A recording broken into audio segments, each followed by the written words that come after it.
नमस्कार, सगरमाथा प्राइम समाचारमा स्वागत छ। म जयन्ती पुडासैनी। सबैभन्दा पहिले मुख्य समाचार।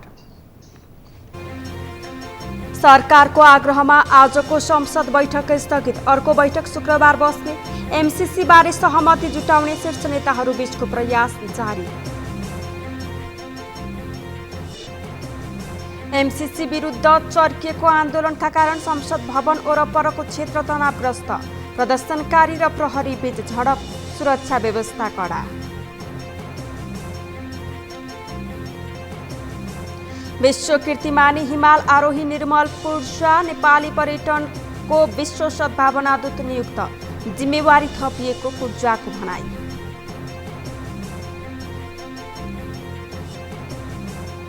युक्रेनमा रुसको आक्रमण, 40 भन्दा बढी युक्रेनी सेना मारिए। रुसका 5 विमान र 1 हेलिकप्टर खसालेको युक्रेनी दाबी रुसद्वारा अस्वीकार।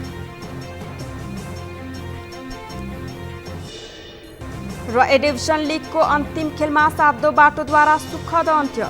च्यास्ट्रल 1-0 गोलले पराजित। हिमालयन र फ्रेन्ड्स बराबरी।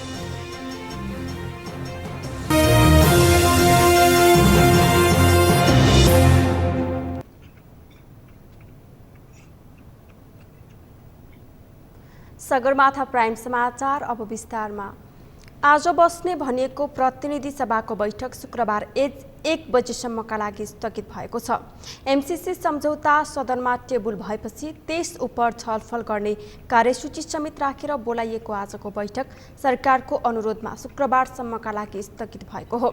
एमसीसी संसदबाट पास गर्ने समय सीमा नजिकिँदै जाँदा सरकारको नेतृत्व गरेको दल नेपाली कांग्रेसले सत्ता साझेदार दल र प्रतिपक्षीको साथ खोजिरहेको छ। तर सत्ता साझेदार दलहरूमा एकमत बन्न नसकेपछि थप छलफलका लागि बैठक स्थगित गरिएको हो।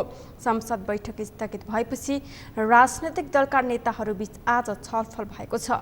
यद्यपि कुनै सहमति भने हुन सकेको छैन।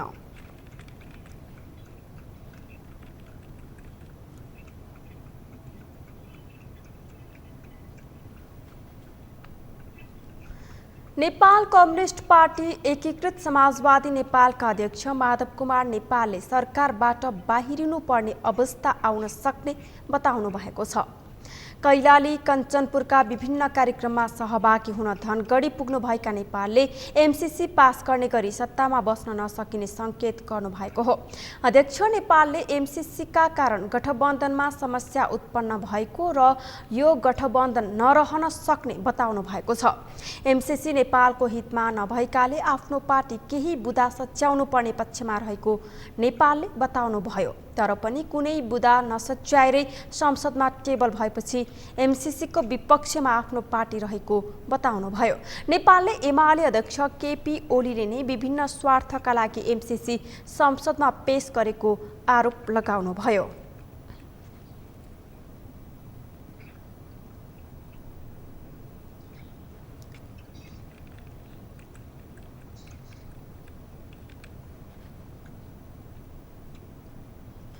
सत्तारूढ दल नेकपा माओवादी केन्द्र र नेकपा एकीकृत समाजवादीका शीर्ष नेताहरूले एमसीसीको विषयमा छलफल गरेका छन्।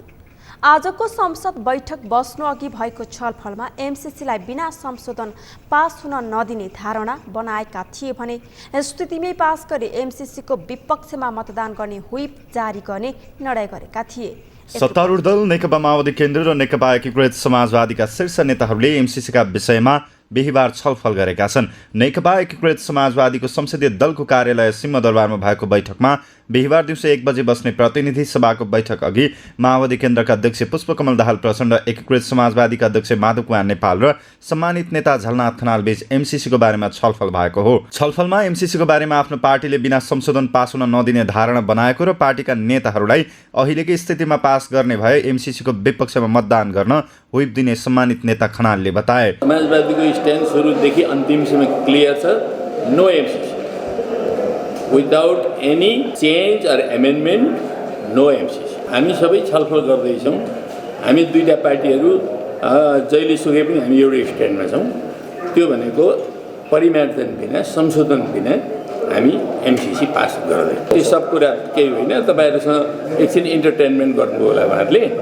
नेकपा एकीकृत समाजवादीले जे निर्णय गर्छ शिरदेखि तीरसम्म एउटै कुरा हो। प्रत्येक पार्टीले हुन त जारी गरिहाल्छ नि, त कुन ठुलो कुरो हो। त्यस्तै बैठकमा सहभागी नेकपा माओवादी केन्द्रका नेता देव गुरुङले एमसीसीको विपक्षमा मतदान गर्ने कुरामा छलफल भएको बताएका छन्।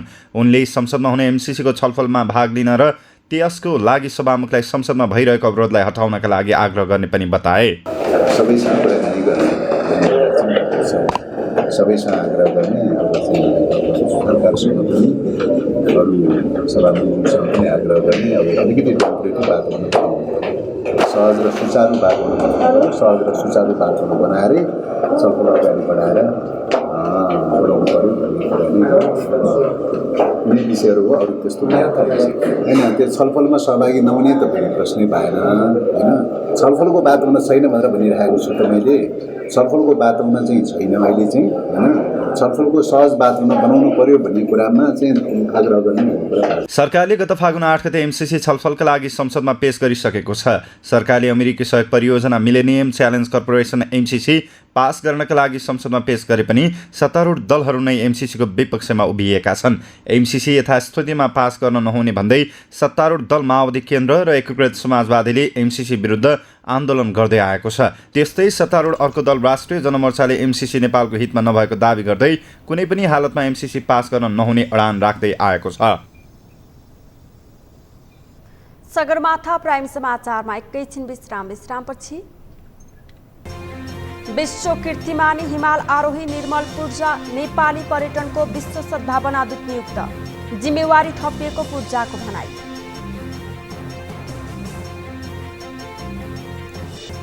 नेपालगञ्ज भन्सार कार्यालयका लागि ल्याइएको एक्सरे मेसिन विगत 5 वर्षदेखि प्रयोगविहीन, दक्ष जनशक्तिको अभाव, सरकारी लगानी डुब्यो। र युक्रेनमा रुसको आक्रमण, 40 भन्दा बढी युक्रेनी सेना मारिए, रुसका 5 विमान र 1 हेलिकप्टर खसालेको युक्रेनी दावी रुसद्वारा अस्वीकार।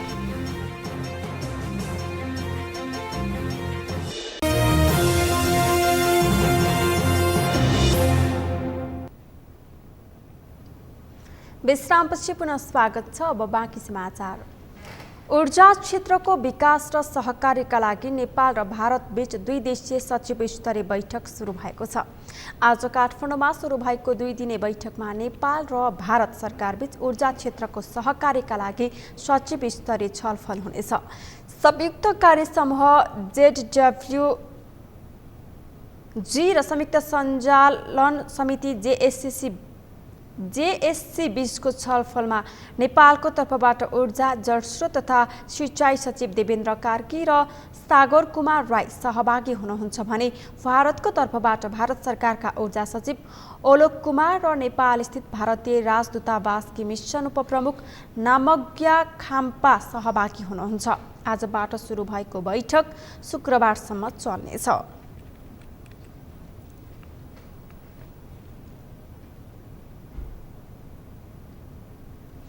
संस्कृति, पर्यटन तथा नागरिक उड्डयन मन्त्री प्रेमबहादुर आलेले राष्ट्रिय कलाकारहरूको निधनपछि श्रद्धाञ्जली सभाका लागि मन्त्रालयले स्थानको व्यवस्थापन गर्ने बताउनु भएको छ।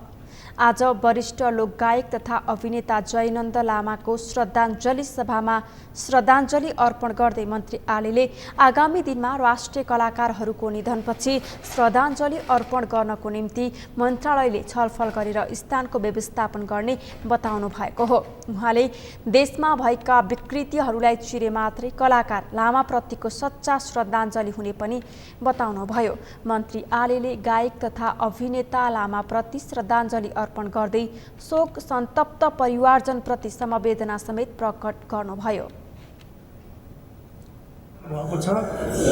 यसप्रति सांस्कृतिक पर्यटन मन्त्रालयको तर्फबाट र मेरो व्यक्तिगत तर्फबाट म हार्दिक श्रद्धाञ्जली व्यक्त गर्न चाहन्छु। वास्तवमा यो दुःखद घडीमा सम्पूर्ण आदरणीय कलाकार साथीहरूले यसलाई मन शान्ति गरिदिनको लागि पनि म विनम्र अनुरोध गर्न चाहन्छु। आदरणीय कलाकार प्रति हार्दिक श्रद्धाञ्जली अर्पण गर्दै शोक सन्तप्त परिवारप्रति हार्दिक संवेदना पनि व्यक्त गर्न चाहन्छु। गायक लामाको फागुन 11 गते बुधबार बिहान आफ्नै निवास भक्तपुरमा निधन भएको थियो। अहिले गायक लामाको पार्थिव शरीर अन्तिम श्रद्धाञ्जलीका लागि राष्ट्रिय नाचघरमा राखिएको छ।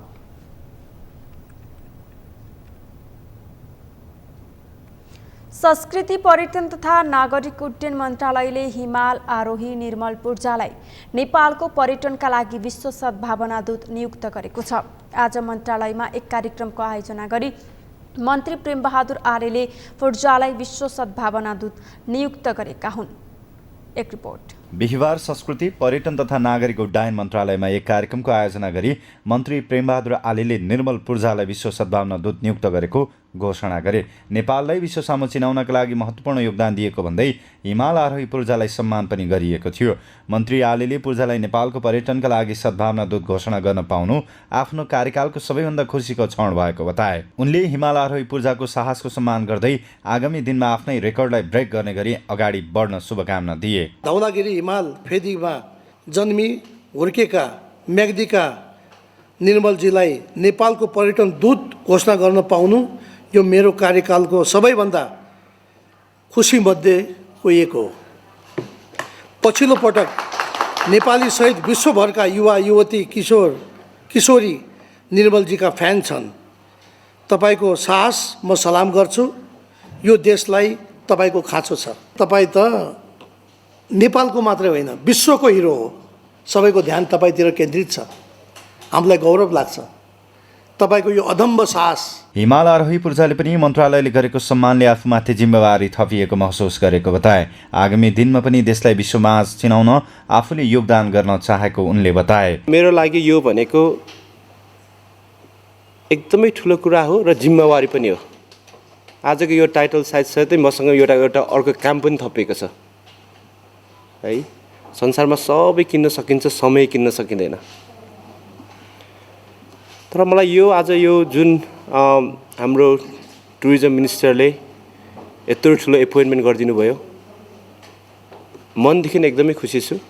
यसको साथसाथै मैले भने मेरो रेस्पोन्सिबिलिटी आउँछ यसपछि है। हामी एकदमै कति कुरामा धेरै सानो सोच्छौँ। म तपाईँलाई एउटा इक्जाम्पल दिन्छु। मैले अझैसम्म जिन्दगीमा कुनै पनि काम गर्दाखेरि सधैँ आफू मात्र होइन, आफ्नो वरिपरिका साथी, टिमवर्क भनिन्छ। अहिलेको जुन क्षेत्रमा म हिँड्छु अहिले चाहिँ के हो, म आफ्नो मात्र होइन मेरो देशलाई के होस् भन्ने मेरो ठुलो चाहना छ। पूर्जाले सर्वोच्च शिखर सगरमाथा सहित 8000 मिटरभन्दा अग्ला विश्वको 14वटै हिमाल आरोहण गरी विश्व कीर्तिमानी कायम राखेका छन्।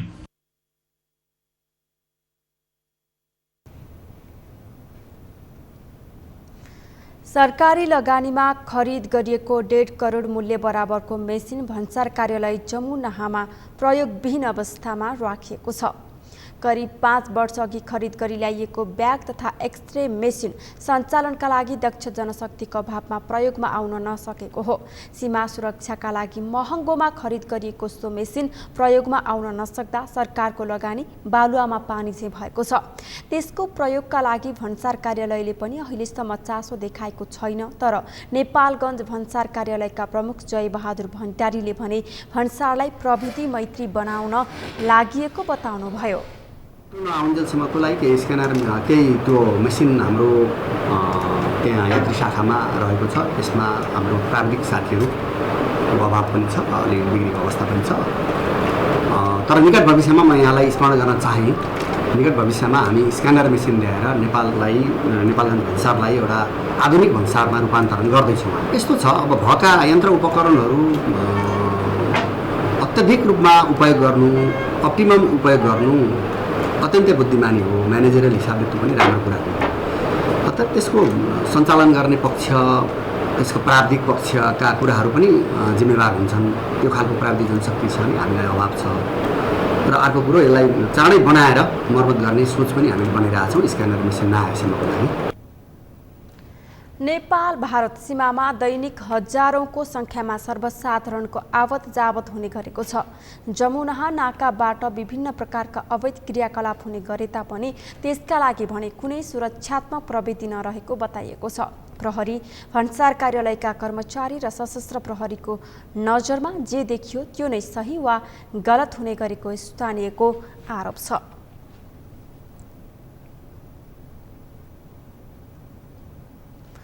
पछिल्लो 24 घण्टामा नेपालमा 318 जनामा कोरोना भाइरसको संक्रमण पुष्टि भएको छ। स्वास्थ्य तथा जनसङ्ख्या मन्त्रालयका अनुसार पछिल्लो 24 घण्टामा परीक्षण गराएका 7743 नमुनामध्ये 318 जनामा संक्रमण देखिएको हो। मन्त्रालयका अनुसार 5508 जनाको PCR परीक्षण गर्दा 151 र 2235 जनाको एन्टिजेन परीक्षण गर्दा 167 जनामा संक्रमण पुष्टि भएको छ। आज थपिएका सँगै नेपालमा कोरोना संक्रमितको कुल संख्या 11,15,650 पुगेको छ। यस्तै पछिल्लो 24 घण्टामा 562 जना संक्रमण मुक्त भएका छन्। यो सँगै निको हुने दर 97.8% रहेको मन्त्रालयले जनाएको छ। हाल देशभर 9,678 सक्रिय संक्रमित छन्, जसमध्ये 9,406 सक्रिय संक्रमित होम आइसोलेसनमा छन् भने 272 जना संस्थागत आइसोलेसनमा छन्। उनीहरूमध्ये 93 जनाको आइसियु र 17 जनाको भेन्टिलेटरमा उपचार भइरहेको मन्त्रालयले जनाएको छ। सोही अवधिमा कोरोनाबाट 1 जनाको मृत्यु भएको छ। यस्तै नेपालमा मृत्यु हुनेको संख्या 11,931 पुगेको छ भने 9,54,903 जना संक्रमण मुक्त भएका छन्। मन्त्रालयका अनुसार पछिल्लो 24 घण्टामा थप 1,15,406 जनाले कोरोना विरुद्धको खोप लगाएका छन्।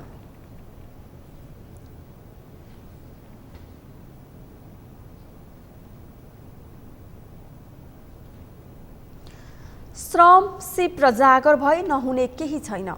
मलिलो माटो मात्र होइन, बालुवाले भरिएको बन्जर जमिन पनि उब्जाउ बन्न सक्छ।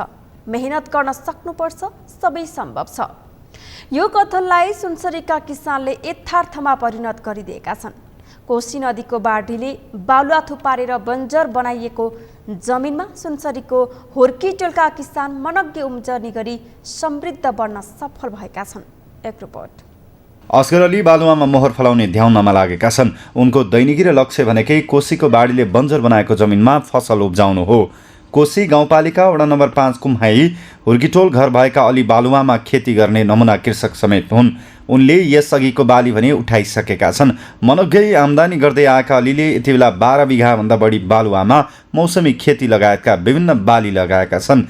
गाउँपालिकाको सहयोगमा भारतको राजस्थान भ्रमण गरी सिकेको ज्ञानलाई व्यवहारमा उतारेका अली यति बेला कागती खेतीसँगै अन्य बाली उब्जाउने क्रममा छन्।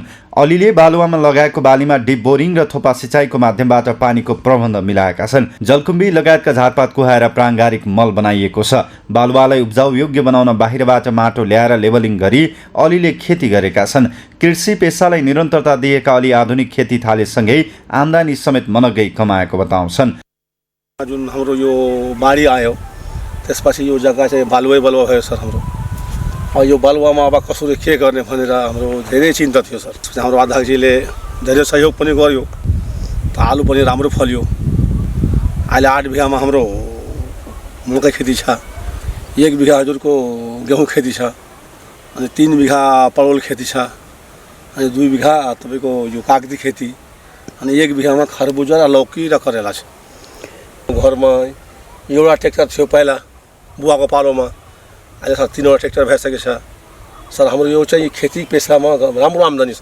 अलीसँगै उनका छोरा समेत यही पेसामा आबद्ध छन्। 6 वर्ष विदेशमा श्रम गरेका समी उल्लाहले निकै दुःख र कष्ट सहनु परेको र कमाई समेत राम्रो नभएपछि घर फर्किएका छन्। उनी समेत बाबुले धानेको पेसामा मनग्गै कमाई देखेपछि खेती किसानीमै रमेका छन्।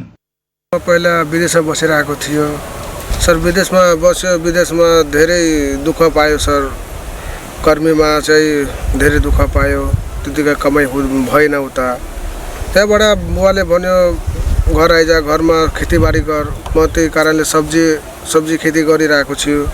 अनि मकै, सब्जी, आलु, तरकारी खेती गरेर धेरै आम्दानी, राम्रो आम्दानी छ सर।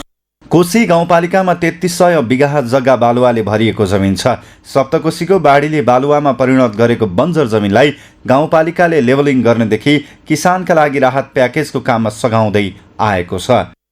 हामीले किसानहरूमा चाहिँ अहिले लगानी गर्दैछौँ, किसानहरूलाई प्रोत्साहित गर्दैछौँ। किसानहरूले त्यो जग्गालाई चाहिँ विभिन्न माध्यमबाट अहिले धानको खेतीको रूपमा पनि प्रयोग भएको छ। त्यो जग्गाहरू धान पनि उब्जनी गरेको छ र त्यसमा चाहिँ तरकारी खेतीको रूपमा परवल खेती पनि प्रस्ताव छ।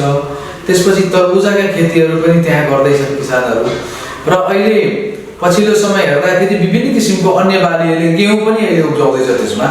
त्यो सब कुराहरूको लागि हामी अहिले त्यो किसानहरूलाई त्यो खेतीतिर चाहिँ अहिले उत्साहित गर्दैछु। त्यो खेतीमा चाहिँ त्यो जग्गा सम्पूर्ण 3300 बिघा जग्गा नै सदुपयोग गर्नका निम्ति हामीले किसानहरूमा अहिले विभिन्न किसिमका लगानीहरू गरिरहेका छौँ। विदेशमा कष्ट सहेर काम गरिरहेकाहरूका लागि सुनसरीको कोशी गाउँपालिकाका यी बाबु र छोराको लगन र परिश्रम पक्कै उदाहरणीय बन्न सक्छ। ललितपुरमा मनाइने रातो मच्छिन्द्रनाथ रथ जात्रा लिच्छवीकालदेखि निरन्तर चल्दै आएको छ। रातो मच्छिन्द्रनाथको रथ जात्राको धार्मिक र पुरातात्विक महत्त्व छ, तर सरकारवालाको चासो अभावमा रातो मच्छिन्द्रनाथ रथका पुराना पाङ्ग्रा जाउलाखेलमा वर्षौँदेखि बिबारिसे छन्। अहिले ती पाङ्ग्राले रथ थेग्न सक्ने अवस्था छैनन्। शान्ता दनुवारको रिपोर्ट। अन्न र सहकालका देवता रातो मच्छिन्द्रनाथले लिच्छवीकालमा देशभर अनिकाल र खडेरी पर्दा सहकाल ल्याएको र पानी पारेर लोक कल्याण गरेको धार्मिक मान्यता छ। यही महत्त्वका कारण प्रत्येक वर्ष वैशाख कृष्ण प्रतिपदादेखि रातो मच्छिन्द्रनाथको रथ यात्रा निकाल्ने परम्परा छ। तर धार्मिक र पुरातात्विक महत्त्व बोकेको रातो मच्छिन्द्रनाथको रथ भने व्यवहारिष्य बनेको छ। रातो मच्छिन्द्रनाथ रथका पुराना पाङ्ग्रा वर्षौँदेखि व्यवहारिष्य अवस्थामा छन्। रातो मच्छिन्द्रनाथका पुराना पाङ्ग्रा मक्किएर काम नलाग्ने भएका छन्। जाउला खेलमा थन्काएका ती पाङ्ग्राले अब रथको भार थेग्न सक्दैनन्। केही वर्ष अघि स्थान अभाव भएकाले पुलचोकमा राखिएका 8वटा पाङ्ग्रालाई नष्ट गरिएको थियो। रथको सबैभन्दा तल प्रयोग हुने 32 हातका मोटा काठ पनि व्यवहारिष्य छन्। सम्बन्धित निकायको व्यवस्थाले धार्मिक महत्त्वको मच्छिन्द्रनाथका रथ र यसका पाङ्ग्रा अलपत्र परेको स्थानीयको आरोप छ। हामी बनाउँछौँ चाहिँ उनीहरूले भने होइन, आउन चाहिँ आएनन्। अब बनाइदियो हुन्थ्यो भन्ने मेरो त अब आश छ है। यस्तो काठहरू अलि महँगो छ। अब महँगो काठलाई चाहिँ यसरी पानीले भिज्छ होइन। अब त्यो भित्र पाङ्ग्रामा नि पानी बग्छ। अलि बार लाएर यता पानी यता बगाइदेऊ पनि मैले भने है। भने अब गुठीको मान्छेहरू त काम गर्ला भनेर त भएन। अब मेन मान्छे त मैले भेटेकै छैन, चिन्दिनँ पनि है। अब हामीले देख्दा चाहिँ अलि नराम्रो भयो। यसलाई अलि व्यवस्था गरिदिएदेखि हुन्थ्यो भने यति नै छ मलाई चाहिँ होइन। ललितपुर महानगरपालिका वडा नम्बर 4 को वडा कार्यालय अगाडि राखिएको रथको पाङ्ग्रा 72 सालको भूकम्पदेखि व्यवहारिष्य बनेको हो। पाङ्ग्रा राख्ने स्थान अभाव हुँदा र पुराना पाङ्ग्राले स्थान ओगटेपछि जाउलाखेलको टहरोमा हाल प्रयोग योग्य रहेका 4वटा पाङ्ग्रालाई जेनतेन कोचेर राखिएको छ। टहरो पुरै बन्द नभएकाले बर्सातले समेत पाङ्ग्रा भिजाउने गरेको छ। पुराना केही पाङ्ग्रा भने टहरा बाहिर फ्याँकिएका छन्। यस्तोमा यसको संरक्षण गर्न केवल स्थानीय तहले मात्र सम्भव नहुने भन्दै जनप्रतिनिधिले अन्य निकायको सहयोग अपेक्षा गरेका छन्। 72 सालमा भूकम्प गयो है। कति समय अहिले हामी नै समय पुगेर पनि जाने बेला भने त्यो पार्टी बनाउन गाह्रो भइरहेको थियो के। जस्तै ललित महानगरपालिका समाज के अरे विपद शाखाबाट सम्पर्क गऱ्यौँ हामीले होइन। गरेपछि उहाँले 11 लाखको हिसाब निस्केको थियो। उहाँले आधी हाल्छु अनि गुठी संस्थाले आधी हाल्छु भन्नुभयो। तर गुठी संस्था चाहिँ त्यति सहकारी नै छ। अब मैले मात्रै व्यक्तिगत वडाको प्रतिनिधि छ भने वडाको प्रतिनिधिले सबै त्यो जिम्मेवारी लिन सक्दैन। फेरि मैले गुठीसित सल्लाह नगरिकन त्यो बनाउनु पनि सक्दिनँ मैले के।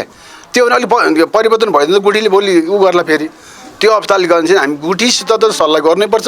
गुठी संस्थान बाहेक पनि त्यो मच्छिन्द्रनाथ गुठी चलाउने हुन्छ नि, उहाँहरूसित सम्पर्क गर्नुपर्ने हुन्छ कि हामीलाई। तर हामीले कुरा नराख्यो भने धेरैचोटि राख्यो हो। हामीले महानगरपालिका कुरा राखेको हो, गुठी संस्थान राखेको, यसलाई के गर्ने पार्टीलाई यतिकै छोड्नुहुन्छ भन्ने मैले। हामीसित बजेटै हुन्न के गर्नुहुन्छ त। यो थोरै बजेट पार्टीलाई हालिदिइहाल्यौँ, पार्टी बनिहाल्यो भन्नुहुन्छ अहिले आएर। अझ धेरै थोरै काम अझ बाँकी छ त्यहाँ। त्यसो लागिरहेको छ। चासो भन्ने कुरो जनप्रतिनिधि वडा अध्यक्षले मात्रै चासो लिएर भएन, त्यसमा हुने निकाय गुठी संस्थानले चासो गुठी संस्थानले हामीलाई झकझक गर्नु पऱ्यो कि।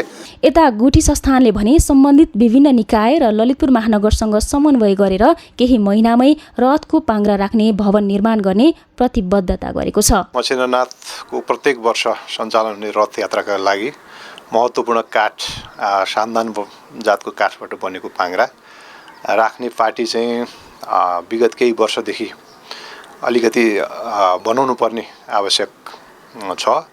गुठी संस्थानले तत्कालै यसै वर्षको बजेटमा पनि हामी थोरै बजेट राखेका छौँ र हामीले विभिन्न निकायसँग समन्वय गरेर नगरपालिका समेत समन्वय गरेर हाम्रो बनाउने योजनामा छ। तत्कालै भवन बनाउने यो भनेको कुरा चाहिँ तत्काल आजको भोलि बन्ने कुरा विषय पनि भएन होइन। यसको लागि त अब क्रमशः बनाउने हो भने पनि 6-8 महिना त लागि नै हाल्छ निर्माण सम्पन्न गर्नको लागि। हामी तत्कालको लागि कसरी संरक्षण गर्न सकिन्छ त्यसलाई चाहिँ अब पालले छोपेर अथवा अरू कुनै माध्यमबाट संरक्षण गर्न सकिन्छ कि भनेर हामी हेरिरहेछौँ र भवन निर्माणको काम पनि सुरुवात हुन्छ। पाङ्ग्राका लागि आवश्यक पर्ने रथ थाम्न सक्ने र गुडाउँदा नफुट्ने सान्दान जातको काठ बाराको अम्लेखगञ्जबाट ल्याइन्छ। तर सान्दान काठ अहिले दुर्लभ हुँदै गएको छ। काठ ललितपुरमा ल्याइ पुर्याउन करिब 5 लाख रुपियाँ खर्च हुने र विभिन्न प्रक्रिया पूरा गर्न 1.5 महिना समय लाग्दछ। तसर्थ ती पुराना र नयाँ दुवै पाङ्ग्राको संरक्षण गर्न आवश्यक छ। सगरमाथा टेलिभिजनका लागि क्यामेरामा सुरेन्द्र राउतका साथ शान्ता दनवार, काठमाडौँ। एमसीसी सम्झौता कार्यान्वयनका लागि संसदबाट अनुमोदन गर्ने वा नगर्ने भन्ने विषयले नेपाली समाज विभाजित छ। एमसीसी सम्झौता अनुमोदनका लागि संसदमा टेबल भइसकेको छ। कतिपयले एमसीसी देशको आवश्यकता भएको बताइरहँदा कतिपयले भने एमसीसी सम्झौता अनुमोदन भए देशको राष्ट्रियता, सम्प्रभुता र स्वाधीनतामाथि नै आँच आउने भन्दै एमसीसी विरोधीले आन्दोलन जारी राखेका छन्। आज पनि काठमाडौँको नयाँ बानेश्वरमा एमसीसीको विरुद्धमा प्रदर्शन भएको छ। नरेन्द्र महताराको रिपोर्ट। अमेरिकी सहयोग नियोग मिलेनियम च्यालेन्ज कर्पोरेसन एमसीसी सम्झौता कार्यान्वयनका लागि राजनीतिक दल मात्र होइन नेपाली समाज नै विभाजित छ। कतिले यसका विषयमा सकारात्मक प्रतिक्रिया जनाइरहँदा कतिले भने कार्यान्वयन गर्न नहुने भन्दै दिनौँ जसो प्रदर्शन गरिरहेका छन्। एमसीसी सम्झौता संसदमा टेबल भएको विरोधमा बिहिबार पनि काठमाडौँको नयाँ बानेश्वरमा प्रदर्शन भएको छ। प्रदर्शनकारीहरूले निषेधित क्षेत्र तोडेर संसद भवनतर्फ अघि बढ्न खोज्दा झडप समेत भएको छ।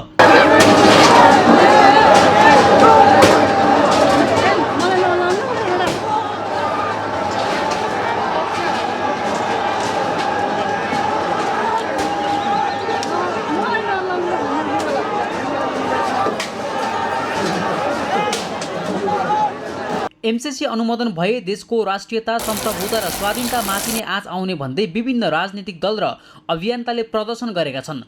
बिहिबार राष्ट्रिय प्रजातन्त्र पार्टी राप्रपा, नेत्रविक्रम चन्द विप्लव नेतृत्वको नेकपा लगायतका वामपन्थी दल प्रदर्शनमा सहभागी भएका थिए।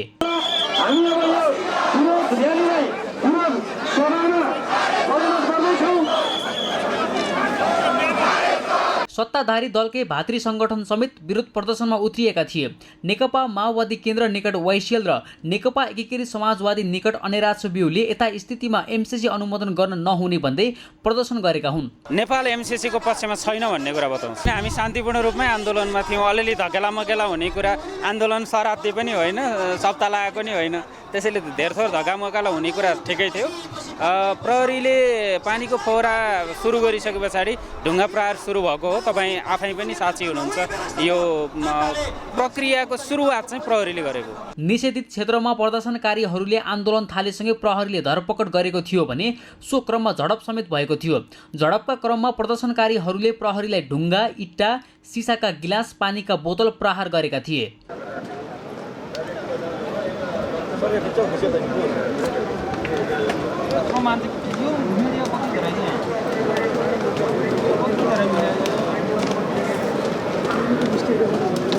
प्रदर्शनकारीहरूलाई नियन्त्रणमा लिन प्रहरीले लाठीचार्ज, पानीका फोहरा र असुल ग्यास प्रयोग गरेको थियो।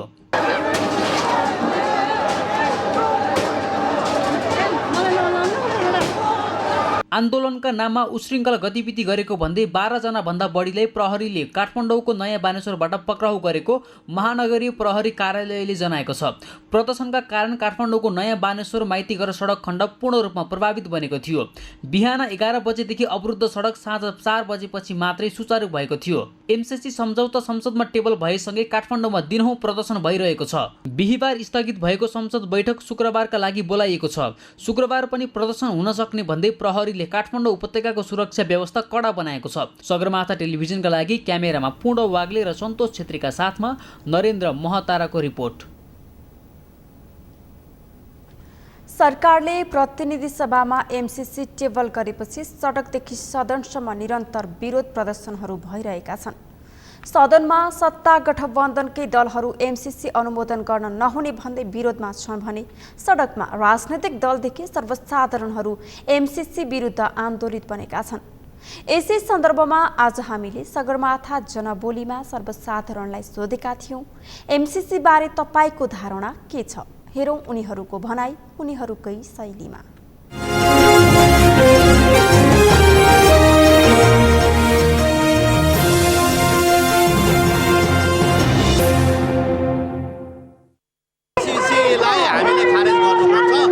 खैरेलाई नेपालमा पस्न दिनु हुँदैन, किनभने उनीहरू विगतदेखि नेपालमा पस्न खोजे हो। नेपाल आफै समृद्ध मुलुक हो, यो त यहाँ गुलाम खैरेले गुलाम बनाएर पठाएकोले केही पनि गर्न नसक्छ। एमसीसी 100% यो राष्ट्रघाती जनघाती छ। यो एमसीसीको घटना तपाईँको 2036 साल 2046 साल 2052 सालदेखि 10 वर्ष जनयुद्ध र 2072 सालको धर्म संविधान आएको छ। यो संविधानसँग घाँटी तोडेर यो एमसीसी पास गर्न नदिने यो अहिलेको हालको सरकारलाई म भन्न चाहन्छु, तपाईहरू सडकमा आएर माफी मागेर यो एमसीसीलाई खारेज गरिदिनु होला। गरिदिनु भएन भने हामी तपाईँको घर दैलोमा आएर कुरेर तपाईँहरूलाई हामीले मन्सिनेछौँ। 3 करोड लगभग सदनमा भएकालाई माइनस गर्दै जाँदा 2 करोड लगभग 80 लाख जति जनताहरूले चाहिँ यो एमसीसीलाई चाहिँ पास गर्नु हुँदैन, टेबल गर्नु हुँदैन भन्दै पनि जब सरकारमा बसेका चाहिँ पार्टीहरूले जुन किसिमले चाहिँ एमसीसी एउटा चाहिँ लादेर पास गर्न खोजिएको छ, म सुन्दैछु। टेबलमा चाहिँ पहिला केपी ओलीको टाइममा चाहिँ दर्ता गरिएको थियो, ज्ञानेन्द्र बहादुर कार्कीले सम्झौता गरेर अमेरिकाबाट ल्याएका थिए र अहिले चाहिँ प्रचण्डले बिचमा बसेर चाहिँ उहाँले चाहिँ एमसीसी पहिला उहाँ सरकारमा नजाउन्जेली एमालेसँग मिलेर नजाउन्जेली हुँदैन, लागू गर्नु हुँदैन भन्नुभयो। एमसीसी भनेको यस्तो चिज हो कि अब अहिले संसारमा अमेरिकाले चाहिँ यो रिजेक्ट गरेको चाहिँ विषय हो। यो नेपालमा चाहिँ अहिले नेपालमा एउटै स्तर बनाउने रणनीति यो कर्पोरेसन भनेर भनिएको छ। त्यसलाई चाहिँ हामीले यो देशमा कुनै पनि हालतमा चाहिँ लागू गर्नु हुन्न भन्ने मान्यताका साथ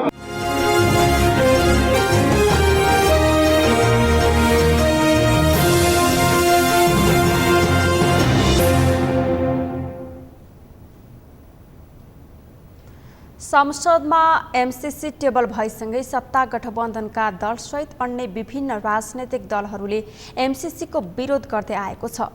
एमसीसी विरुद्ध बिहिबार विभिन्न राजनैतिक दल तथा त्यसका भातृ संगठनहरूले आन्दोलन गर्दा काठमाडौँको नयाँ बानेश्वर क्षेत्र आसपास दिनभर तनावग्रस्त बनेको थियो। सोही क्षेत्रमा भइरहेको आन्दोलनले त्यस क्षेत्रका व्यापार व्यवसायमा समेत प्रभाव परेको व्यापारीहरूले गुनासो गरेका छन्। मेनुका लम्सालको रिपोर्ट। बिहिबार संसदमा एमसीसी प्रस्तावमाथि छलफल हुने भएपछि देशव्यापी रूपमा एमसीसीको विरोध भइरहेको छ। एमसीसी विरुद्ध विभिन्न राजनैतिक दल तथा त्यसका भातृ संगठनले प्रदर्शन गर्दा काठमाडौँको नयाँ बानेश्वर क्षेत्र आसपास दिनभर तनावग्रस्त बनेको थियो। तर सरकारको आग्रहमा बिहिबारको संसद बैठक स्थगित भए पनि प्रदर्शनकारीले आन्दोलनलाई निरन्तरता दिएका थिए। सोही क्रममा प्रदर्शनकारी र प्रहरी बीच झडप भएको छ, जसका कारण व्यापार व्यवसाय क्षेत्रमा समेत असर परेको व्यवसायी बताउँछन्। ठुलो असर पर्छ नि, व्यापारै हुँदैन त नि, हामी के गरेर 4 जना बच्चा छ कसरी पाल्नु त नि, बच्चाहरूलाई खुवाउनु पर्यो पढाउनु पर्यो, कसरी गाह्रो छ। त्यही भएर के अब पसल अब ढुङ्गा मुराले गर्दा त हामीले त पसल खोल्न पाएन नि त। अब के हुन्छ कसो हुन्छ त्यो थाहा छैन क्या हामीलाई। अब कस्तो बच्चाहरूलाई कसरी गर्नुपर्छ त्यो त थाहै छैन हामीलाई। त्यही भएर अब यस्तै हो भयो भने त हामी कसरी पढाउन सक्छौँ, बच्चाहरूलाई कसरी राख्न सक्छौँ, त्यही भएर त्यस्तै हो। उता संसदमा बैठक स्थगित भए पनि काठमाडौँका नयाँ बानेश्वर, बिजुली बजार लगायतका क्षेत्रमा आन्दोलनले उग्र रूप लिएको थियो।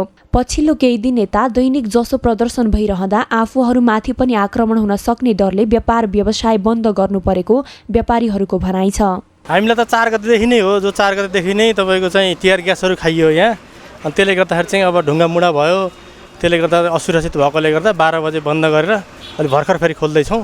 अब दिनदिनै आन्दोलन भइराखेको हुन्छ, त्यही भएर अब क्षतिपूर्ति दिने कोही हुँदैन। आफ्नो सुरक्षा गर्नुपर्छ, व्यापार भन्दा पनि पहिला आफ्नो सुरक्षाको लागि बन्द गरेर भर्खर खोलेको छ।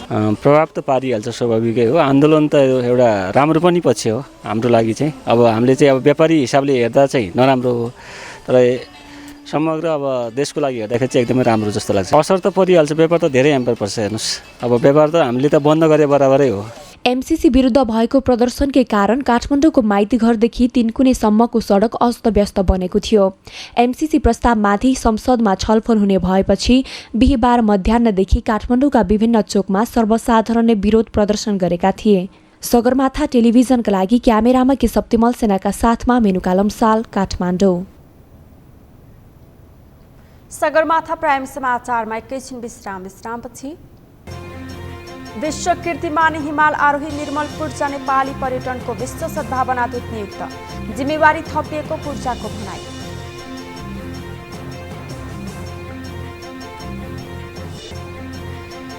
र ए डिभिजन लिगको अन्तिम खेलमा 7 बाटोद्वारा सुखद अन्त्य, च्यासल 1-0 गोलले पराजित हिमालयन र फ्रेन्च बराबरीमा।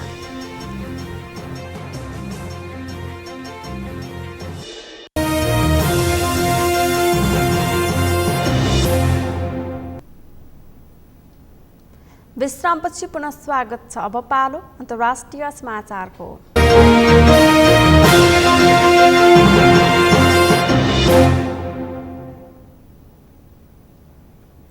रुसले युक्रेनमा आक्रमण गरेको छ। रुसी राष्ट्रपति भ्लादिमिर पुटिनले युक्रेनको डोनबास क्षेत्रमा सैन्य कारबाहीको घोषणा गरे लगत्तै भएको आक्रमणबाट अहिलेसम्म आफ्ना 40 जनाभन्दा बढी सैनिक मारिएको युक्रेनी राष्ट्रपतिको कार्यालयले जनाएको छ। यद्यपि यसको स्वतन्त्र रूपमा पुष्टि हुन बाँकी छ।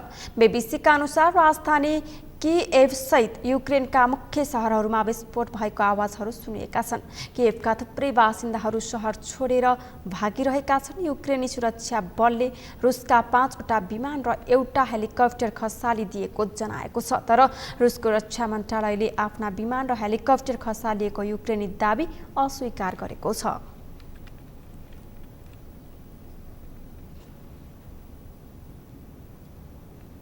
अब पालो अर्थ समाचारको।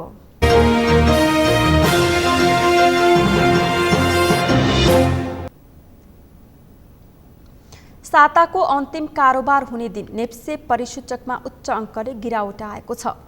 हिजो 15 अङ्कले गिरावट आएको नेप्से आज 58.99 अङ्क घटेर 2661.44 बिन्दुमा झरेको छ। त्यस्तै सेन्सेटिभ इन्डेक्स 2% घटेको छ भने फ्लोट इन्डेक्स 2.17 र सेन्सेटिभ फ्लोट इन्डेक्स 2.14% घटेको छ। आज कारोबारमा आएका 229 कम्पनीको 84,90,000 किता सेयर 4 अर्ब 29 करोड 38,64,000 रुपैयाँ बराबरको खरिद बिक्री भएको छ। कारोबारमा आएका 229 कम्पनीमध्ये 12 कम्पनीको मात्र मूल्य बढेको छ भने 211 कम्पनीको मूल्य घटेको नेप्सेले जनाएको छ। बाँकी 6 कम्पनीको मूल्य भने स्थिर रहेको छ।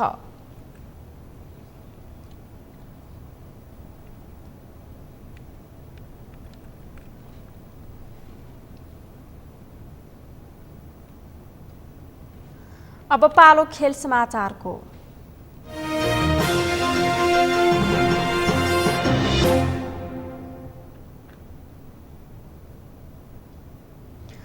शहीद स्मारक ए डिभिजन लिग फुटबल अन्तर्गत लिगको आफ्नो अन्तिम खेलमा 7 बाटो युथ क्लबले जित निकालेको छ।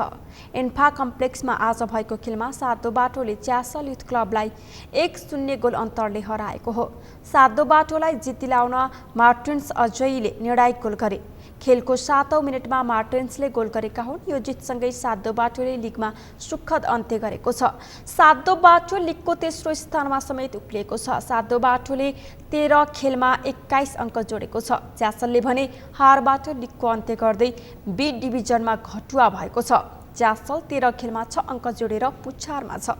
त्यस्तै आजै दशरथ रङ्गशालामा भएको खेलमा हिमालयन र फ्रेन्चले 1-1 गोलको बराबरी खेलेका छन्। यो बराबरीसँगै हिमालयन र फ्रेन्चले लिगको अन्त्य गरेको छ। हिमालयनले 13 खेलमा 14 अङ्क जोडेको छ। हिमालयन 9औं स्थानमा उक्लिएको छ। फ्रेन्चले 13 खेलमा 11 अङ्क जोडेको छ। फ्रेन्च 12औं स्थानमा रहेको छ।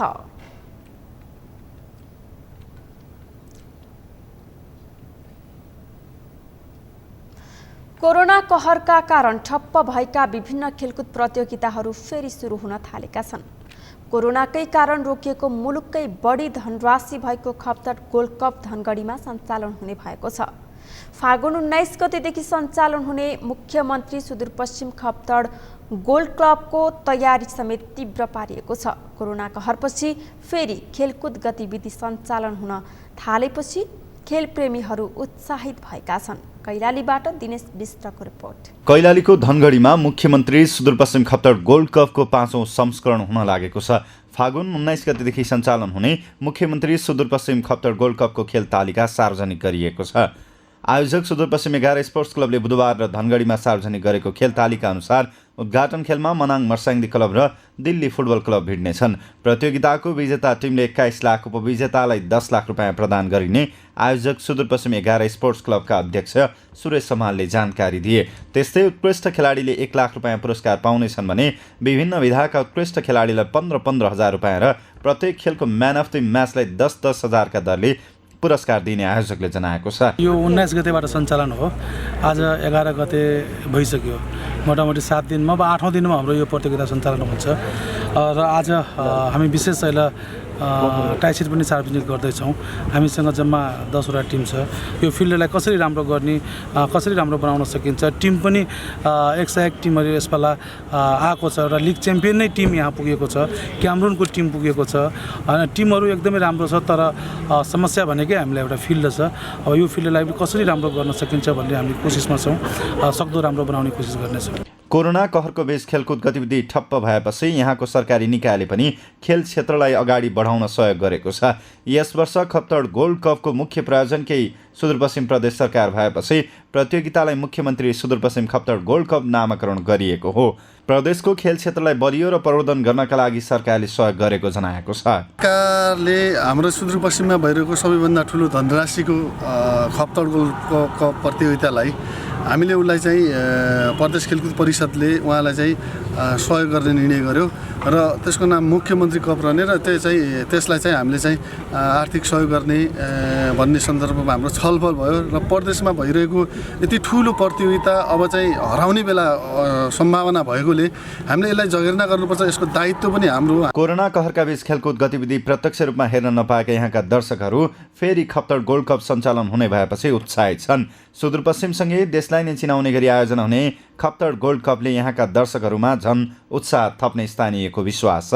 खप्तड गोल्ड कप अहिले नयाँ नाम चाहिँ मुख्यमन्त्री सुदूरपश्चिम खप्तड गोल्ड कप जो आज सुरु भइरहेको छ यो केही दिनमै, यो ठाउँमा भएका मान्छेको लागि एकदम ठुलो ऊर्जाको रूपमा आएको छ र बिरामीबाट त्रसित, बिरामी हुन सक्ने सम्भावनाबाट त्रसित जुन परिस्थिति थियो त्यो परिस्थिति पछिको सबैभन्दा ठुलो प्रतियोगिता र म के भन्छु भने सुदूरपश्चिमको लागि एउटा खेलकुद महोत्सव नै को रूपमा मैले आफू लिएको छु र सम्भवतः सबैभन्दा ठुलो नेपालकै सबैभन्दा ठुलो एउटा फुटबल प्रतियोगिता हो। प्रतियोगितामा 2 विदेशी सहित 10 टिम सहभागी हुनेछन्। फिफा र एन्फाको नियम अनुसार हुने प्रतियोगिता आयोजनामा 1 करोड 50 लाख खर्च लाग्ने अनुमान गरिएको छ। सुदूरपश्चिम खप्तड गोल्ड कप सुदूरपश्चिम प्रदेशमा हुने एकमात्रै गोल्ड कप हो। सगरमाथा टेलिभिजनका लागि कैलालीबाट दिनेश विष्टको रिपोर्ट।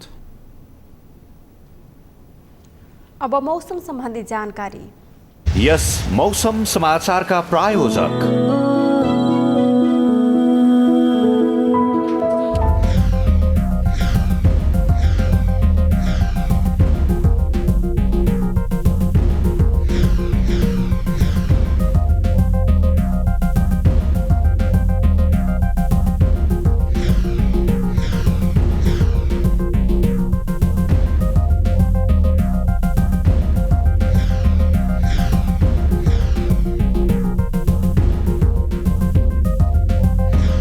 यस मौसम समाचारका प्रायोजक। समाचारको अन्त्यमा मुख्य समाचार फेरि एकपटक। सरकारको आग्रहमा आजको संसद बैठक स्थगित, अर्को बैठक शुक्रबार बस्ने। एमसीसी बारे सहमति जुटाउने शीर्ष नेताहरू बीचको प्रयास जारी। एमसीसी विरुद्ध चर्किएको आन्दोलनका कारण संसद भवन वरपरको क्षेत्र तनावग्रस्त। प्रदर्शनकारी र प्रहरी बीच झडप, सुरक्षा व्यवस्था कडा। विश्व कीर्तिमान हिमाल आरोही निर्मल पूर्जा नेपाली पर्यटनको विश्व सद्भावना दूत नियुक्त, जिम्मेवारी थपिएको पूर्जाको भनाई।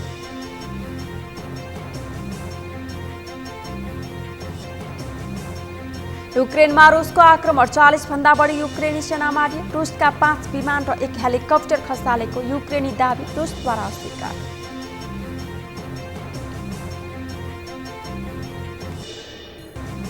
र ए डिभिजन लिगको अन्तिम खेलमा 7-2 बाटोद्वारा सुखद अन्त्य। च्यासल 1-0 गोलले पराजित, हिमालयन र फ्रेन्च बराबरी। हवस् त सगरमाथा प्राइम समाचार अहिलेलाई सकियो। तपाईँ समाचार बुलेटिनका साथै सगरमाथा टेलिभिजनका सम्पूर्ण कार्यक्रम www.sagarmatha.tv मा पनि पढ्न र हेर्न सक्नुहुनेछ। साथै युट्युबमा youtube.com/sagarmatha TV नेपालमा हेर्न सक्नुहुनेछ। तपाईँ हामीलाई फेसबुकमा पनि facebook.com/stv नेपालमा फलो गर्न सक्नुहुनेछ। समाचारको शिखर, नेपालको गौरव, नेपालको पहिलो च्यानल सगरमाथा टेलिभिजन हेर्दै गर्नुहोला। नमस्कार।